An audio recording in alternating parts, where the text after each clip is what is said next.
Bismillahirrahmanirrahim. اعلموا أني قد أسلمت وشهدت أن لا إله إلا الله وأن محمدا عبده ورسوله. يأمركم رسول الله أن تلزموا مكانكم ولا تبرحوه حتى لو رأيتمونا تخاطفنا الطير. أحد أحد.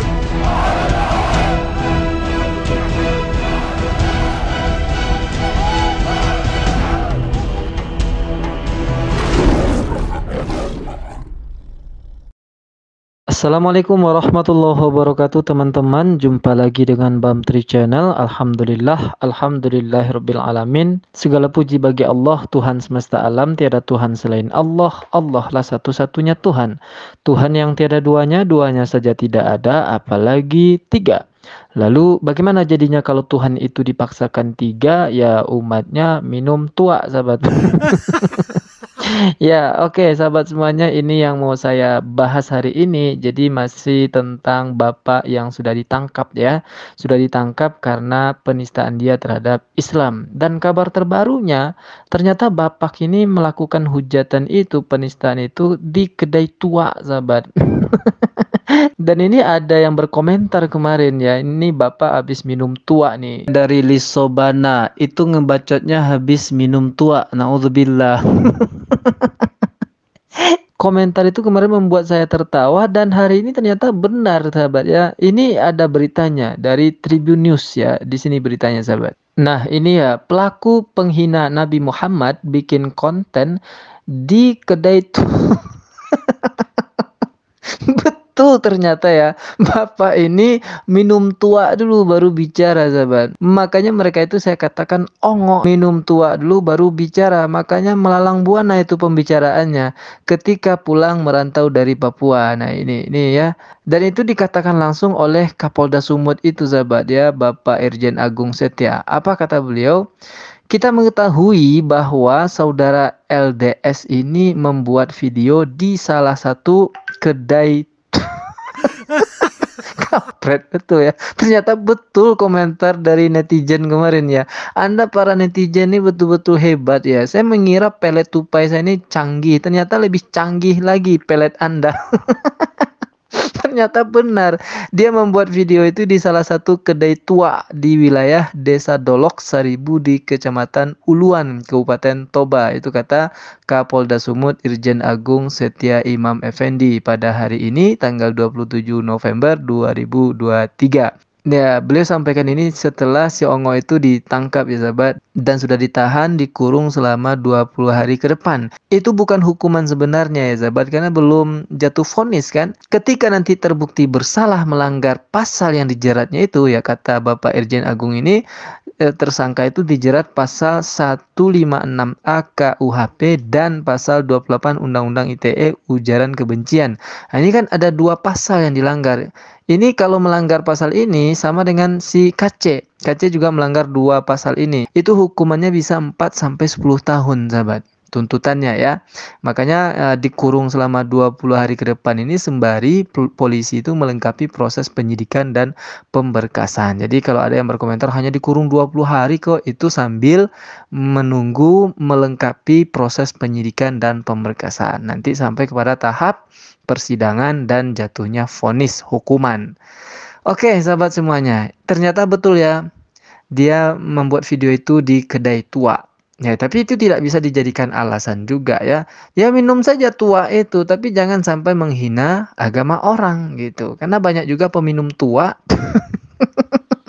tapi tidak menghina agama gitu.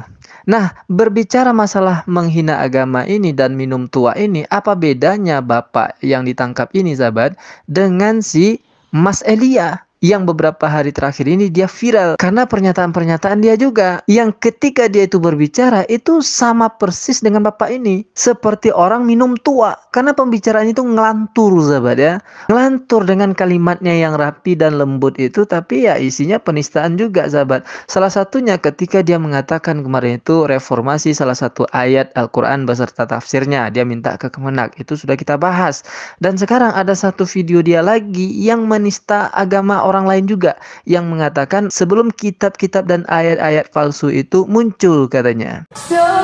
Alkitab kita sudah sempurna dan selesai dikanonkan pada akhir abad ketiga, sebelum kedatangan tulisan-tulisan palsu itu. Alkitab ini sudah selesai dikanonkan oleh Gereja Katolik sebelum tulisan-tulisan palsu itu datang. Nah, di sini dia tidak menyebutkan Al-Quran, tapi dari narasinya dia sebelumnya mengatakan Islam itu baru datang dan baru lahir pada abad ke-7, maka kalimat dia yang mengatakan bahwa kitab ini sudah sempurna dan sudah selesai sebelum kedatangan tulisan-tulisan palsu itu. Pernyataan dia ini dianggap fakta, punya dasar, sahabat. Padahal tidak ada satupun ayat di dalam kitabnya itu yang mengatakan bahwa akan ada setelah ini tulisan-tulisan palsu atau kitab-kitab palsu. Tidak ada. Kenapa bisa keluar kalimat-kalimat seperti itu dari mulut petanya itu? Ya karena dia tidak terima dengan narasi ayat Al-Quran yang mengatakan bahwa kitab-kitab terdahulu itu yang Allah turunkan kepada para nabinya itu sudah diubah oleh tangan manusia. Dasarnya adalah surah Al-Baqarah ayat 79. A'udzu billahi minasyaitonir rajim. Bismillahirrahmanirrahim. Fawailul lil ladzina yaktubunal kitaba biaydihim thumma yaquluna hadza min indillahi liyashtaru bihi thamanan qalila. Fawailul lahum mimma katabat aydihim wa wailul lahum mimma yaksibun. Celakalah orang-orang yang menulis kitab dengan tangan mereka sendiri kemudian berkata ini dari Allah dengan maksud untuk menjualnya dengan harga murah. Maka celakalah mereka karena tulisan tangan mereka dan celakalah mereka karena apa yang mereka perbuat. Ayat inilah yang kemudian membuat jakun-jakun Elia itu hilang, sahabat, atau berpindah tempat, ya, dari leher pindah ke pundak.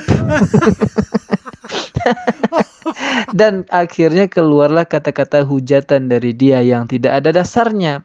Asumsi yang tidak ada dasar itu namanya hujatan, sahabat. Berbeda dengan kita kalau kita katakan bahwa kitab terdahulu itu sudah diubah, sudah diganti-ganti ayatnya. Itu ada dasarnya, bukan asumsi. Yang selama ini si Ongo Elia mengatakan bahwa umat Islam ini hanya berasumsi untuk mendukung teologisnya. Itu Ongo yang berkata demikian, sahabat. Dia sendiri yang berkata demikian, orang pula yang dituduhnya. Nah, ini yang saya katakan tadi, apa bedanya si Ongo Elia ini dengan bapak yang sudah ditangkap itu? Sama-sama minum tua sebelum bicara. Untung dan bersyukur kita umat Islam, sahabat, bisa menjawab apa yang disampaikan oleh si Ongo Elia ini, seperti yang dijelaskan oleh Bang Zuma berikut ini. Kita sudah sempurna dan selesai dikanonkan pada akhir abad ketiga, sebelum kedatangan tulisan-tulisan palsu itu. Jadi yang disebut kitab suci itu suci dari apa? Suci dari karangan manusia, murni, semuanya adalah wahyu dari Allah. Itu yang disebut kitab suci. Tidak ada penambahan pengantar kata dari nabinya, tidak ada tambahan pengantar kata dari penulisnya. Apa yang didengarkan, apa yang diwahyukan, itu yang dihafalkan, tidak ditambah. Makanya hadits Rasulullah Muhammad SAW itu dituliskan nanti di abad kedua Hijriah. Setelah 200 tahun kurang lebih Rasulullah Muhammad SAW itu tidak ada, baru hadits itu dibukukan.